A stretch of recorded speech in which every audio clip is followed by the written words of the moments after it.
why do you need chassis support heavily with the Fox and SN95s? It's primarily because they are unibody platforms, which means there's no frame. There's a whole bunch of stamped steel pieces that are welded together, and they're good for, you know, for production cars. But when you really start leaning on them, like the Foxes are almost like a tin can. You can almost twist them. And we started doing chassis support obviously in '86 with the Celine endurance cars, and then '87. But after that, when Mustang started showing up, we started with, because I knew that the Fox was just really flimsy. And we even had people back then that would bring their cars in, and the floor was split right behind the driver's seat, like a great big split right through the floor, like somebody took a giant knife and smashed it. That's how much flex there is in the cars.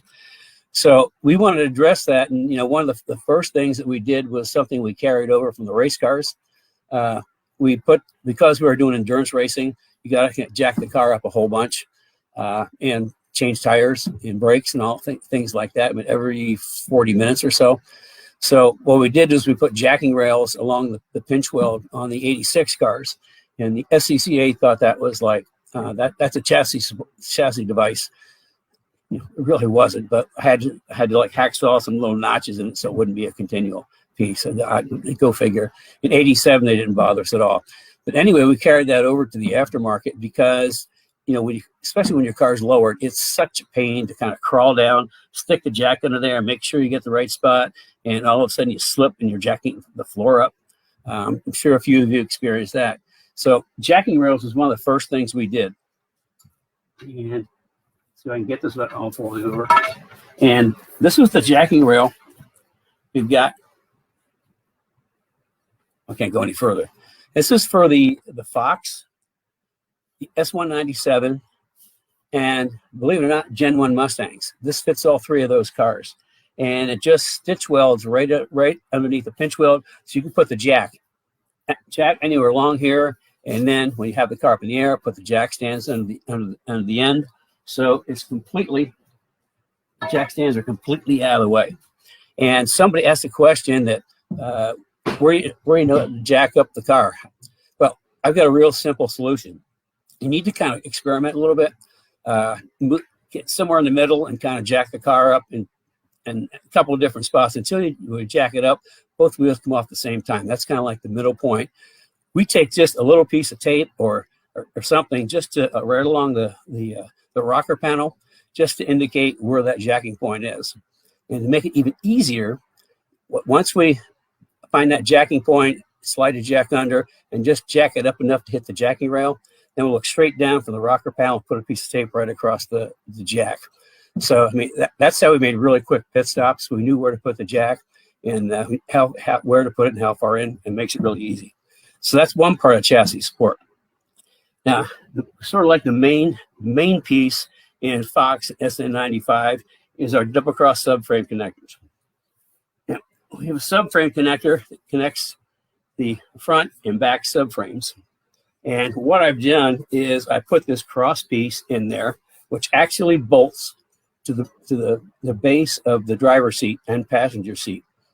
And by bolting in the middle, it does a couple things. One, it reduces the free span versus captured length, which makes them stiffer. And plus, it just takes any ability for the car to twist out. We were the first people to come to market with that a long time ago. Now you see a lot of people have copied it. In fact, a lot of the stuff we do gets copied. Someday I'll do a whole segment on how much stuff we've been first to market with. So the subframe connector was next, and that makes a huge difference. And then the third piece, which is unique to us, nobody else does this, is our matrix brace. Sort of buried it back here. Oh, I got some other jacking rails to show you. This is a jacking rail for S197, and it's a little different. And also we had to put these holes in it just so you can weld it flat to the pinch weld, because there's little buttons in there. It's a little bit shorter. This is exclusive to the S197. And then just recently, we have come out with a really unique jacking rail for 550 cars.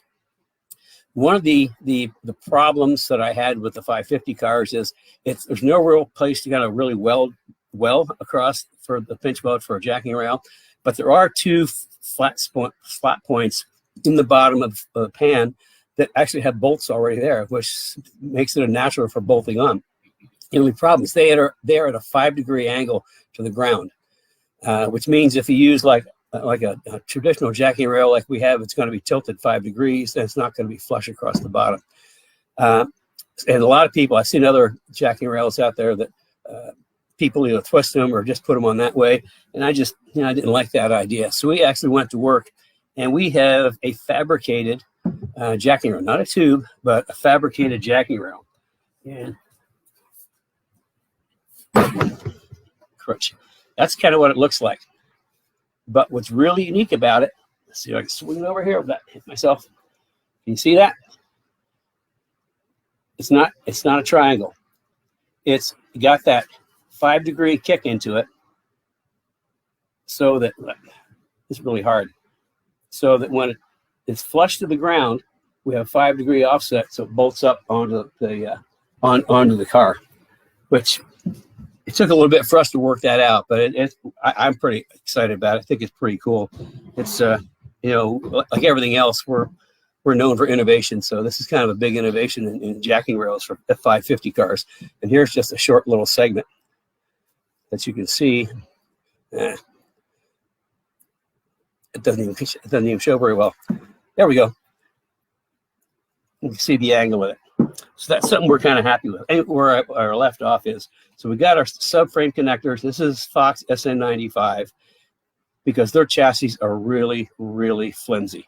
That's the only way to put it. I mean, if you take the Fox and jack one front wheel up, and that's the only thing that's going to come off the ground because the car will twist so much. So we came up with the subframe connector and the jacking rail, and what we did is I tied them together with a matrix brace. And we had a question on why I use triangles in our matrix brace when other people don't. Well, it's really basic engineering. In engineering, the triangle is the absolute stiffest formation that you can make. So what we do is, by doing the matrix break this way, okay, so we got the subframe here, jacking rail there, we've got one full triangulation there, okay? But then you look down here, and here's the subframe, we got another triangulation there, so that's 2. We move down here, see, I've got enough room, and the same thing. Jacking rail across here, that's another triangulation, subframe across here, another triangulation. That's 4 full triangulations under each side of the car, which does a tremendous job of stiffening up the chassis. Now, some people say, well, if you stiffen the chassis, the rides get stiffened. Absolutely 100% the opposite.